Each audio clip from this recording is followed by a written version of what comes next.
Armando Baker here. It's Luke May. This is Tyler Hansbrough. University of North Carolina. Here's North Carolina. I just want to shout out my boy JBear_YT. JBear_YT. It's Carolina family, baby. Go Heels. Go Heels. What is up, boys? Welcome back to another video. Today, I'm going to give you guys my top 25 for this upcoming college football season. This is the preseason rankings. So obviously, games haven't been played yet. So all these teams are 0-0 with a lot of potential. So let's get right into it. I don't want to waste any more time. Starting at number 25, we got an ACC school. We're going to go with NC State. You guys saw in my ACC predictions video that I am very high on NC State this year. I think Devin Leary's set to have a monster season. They got two really good running backs in Bam Knight and Ricky Person. Ricky Person. Emeka Mezzi, Thayer Thomas at receiver. A very good O-line. And they're just set, especially offensively. And the D-line, although they did lose Aleem McNeil, brought in a transfer to help them be better on that side of the ball. And they have maybe the best group of linebackers in the country. So I'm very high on this NC State team. I think they're going to be very good this season.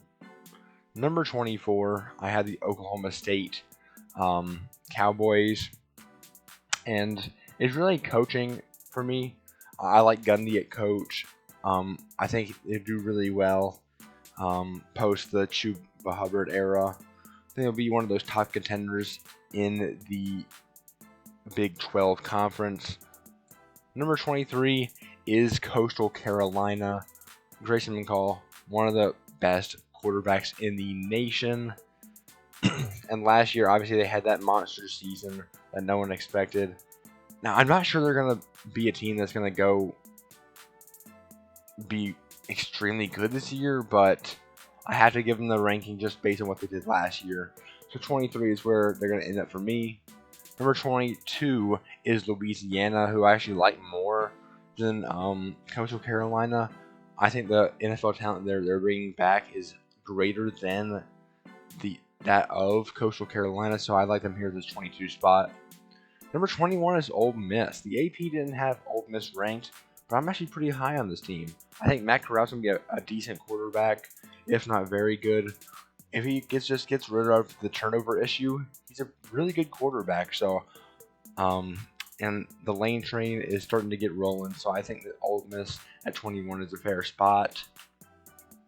Number 20 is Indiana. I'm a little lower on Indiana than most, mainly because I'm not sure how Michael Penix will perform after his injury, the ACL tear, and they did lose some NFL caliber guys, so I'm not exactly sure about Indiana, although I do have hope that they'll end up in the top 25. Number 19 is Penn State. Penn State did not have a good year last year. Sean Clifford needs to have a good season at quarterback for the team to exceed expectations. But I like the coaching staff, and they've been really good recruiting. So I do think they're going to be at least in the top 25 when the season comes to a close. And I've seen a lot of people who think this is a top 10 team. I'm not quite there, but yeah, I think 19 is a fair spot for them. Number 18 is the Washington Huskies. I mainly do this because I'm just not a big Pac-12 believer this year. I do like USC and Oregon, but outside of that, I think Washington have a fairly easy time just going through the schedule. They do have a pretty good O-line in Jackson Kirkland, and obviously they always have some NFL talent over there. But yeah, it's mainly the Pac-12 being weak is why they're here, honestly. Number 17 is the LSU Tigers. Not a great year for them after their championship season in 2019. But I think they'll bounce back. They always have a good recruiting class. Ed Orgeron is a pretty good coach, I think. So I think they'll be back. Quarterback situation, I mean, I hope it improves over last year, but we will see. So number 16 is Iowa. Iowa has a really good O-line. Tyler Linderbaum is one of the best interior O-line prospects we've seen in the past 5 or so years. I think they'll have a pretty good defense as well. So yeah, I like this Iowa team. 15 is Oregon, the second highest Pac-12 school for me. Obviously, they're going to have one of the best defenses in the nation. For me, it's just the offense. I'm not sure the offense is going to be to the point where they can be a top 10 team. But obviously, you have Kayvon Thibodeau, Penei Sewell's brother on defense. You got some really good talent on that side of the ball. And I do expect that side to be really good. For the offense, not quite sure about, especially at the quarterback position, which is really important. So that's why they're down here at 15. Number 14 is the University of Miami.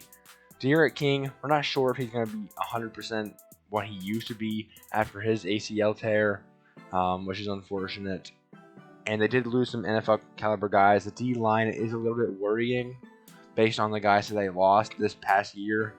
But I still think they'll have a pretty good year at this spot at 14 in the ACC. Number 13, one spot above their in-state rival, is the Florida Gators. I'm just not sure. I think Emory Jones should be a decent quarterback, but I think people are really overhyping him. I understand he was a really top recruit and stuff like that, but we haven't seen much to lead me to think that he's going to be fantastic and be able to get this team to a top 10 caliber team. And they lost a lot of NFL guys last year, so I think they're going to be here at 13. The Florida Gators are. Number 12 is the Wisconsin Badgers. Last year, kind of everything just went wrong for them. They were a better team than their record and stuff showed last year. But this year, if everyone can stay healthy and everything goes great for them, I think they could be possibly a top 10 team in the nation. Number 11 is Notre Dame.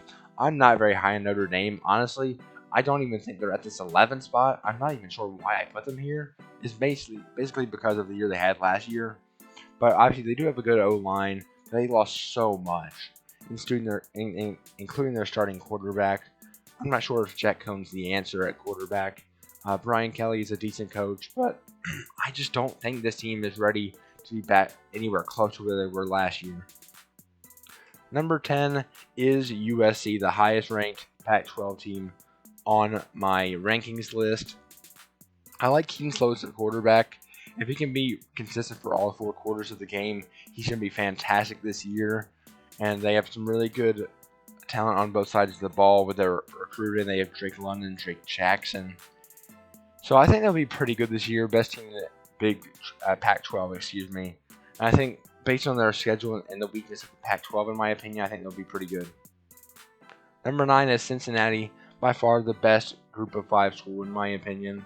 Desmond Ritter's coming back. So many NFL caliber guys are coming back. Ahmed Gardner's also coming back to lead a pretty good secondary this year. So I think it's really Cincinnati's to lose to be the best team in the group of 5 this year. And honestly, if they win out beating teams like Notre Dame and Indiana who are on their schedule, and it comes down to either a 2-loss team or Cincinnati, Cincinnati might get in, man. I mean, I really think they could this year. Number 8 is Texas A&M. Questions at quarterback are why they're this low, in my opinion, because we're just not sure how either of the quarterback options are going to perform, and that's why a team like at number 7, North Carolina, is higher than them. The quarterback is absolutely certain for Carolina. Sam Howell is the best quarterback in the nation, and that's got to be worth something. So here at 7 is Carolina. A lot of people might think this is a reach, Carolina being at 7, because they did lose a lot of talent, but they have some other talent ready to step up in their place. I think they're going to be really good this year. And they do have a fairly, I don't want to say a fairly easy path. It's harder than a Pac-12 path, trust me. But I do like Carolina this year. I think they're going to be a really good team. Number 6 is Iowa State. Coaching fantastic at Iowa State. Brock Purdy's coming back.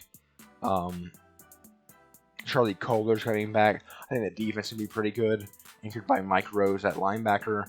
I like this Iowa State team a lot. Number 5 is Oklahoma. I just barely had them over Iowa State. Spencer Rattler, I think he's going to have a good season, but he's probably the most overrated quarterback in college football. A lot of people have him at the number 1 spot, which I think is honestly quite absurd given what Sam Howell's done in his tenure. I mean, when you think of the talent that Oklahoma's had during its tenure, and the same thing with what Carolina had based on like just rankings, I mean, it's kind of absurd to think that, because Oklahoma, they're bringing in top talent every year. the talent at Carolina was good a lot of the way because of Sam Howell. So Sam Howell, I think it's just clearly better. But yeah, Oklahoma still is a really good team. Probably gonna have one of their best defenses they've had in years. Number 4 is Ohio State. I think it is official that C.J. Stroud's going to be their starting quarterback, which obviously there's some uncertainty there, but I think they'll still be fine with him. And I'm not very high on this Ohio State defense, I gotta say, but they have the best wide receiver core in college football. Master Teague at running back, they'll be just fine. Number 3 is Clemson. I gotta say I'm not as high as on Clemson as I am in most years. DJ Hughes at quarterback. They did lose Travis Etienne at running back, but Lynn J. Dixon will be just fine. The offensive line is honestly quite questionable, and there are some injury concerns at the wide receiver position, which, if you're a Clemson fan, that should at least somewhat worry you. The defense is going to be really good. There's pretty much no questions about the defense at all. But it's the offense, mainly at O-line and wide receiver questions, that could end up seeing this Clemson team not make it to the college football playoff this year. I mean, we'll see. But if they lose the opener to Georgia and they lose one other game, they're going to be out. So it's going to be interesting. And speaking of Georgia, number 2 for me is Georgia. Just on paper, this team is so fantastic. If they can avoid the injuries, this team is going to be, without a doubt, a top 3 team in college football this year. JT Daniels should have an improved season from last year. I always love the Georgia defenses, and they got a lot of talent at wide receiver this year as well, and 2 of the best running backs in college football again. And at number 1, of course, we have the Alabama Crimson Tide, who I also think this year are beatable, but I still think it is that they are the best team in college football. Bryce Young at quarterback, just so much 5- and 4-star talent across the board, just so many NFL players and so much talent there. I think Alabama's going to be just fine this year after losing all the NFL guys they did. And of course, they have the best coach in college football, arguably, in Nick Saban. So guys, that's me for my rankings today. Let me know what you think in the comments down below. Please like, subscribe, turn on post notifications, do all the YouTube stuff. And I will see you guys in the next one. Peace.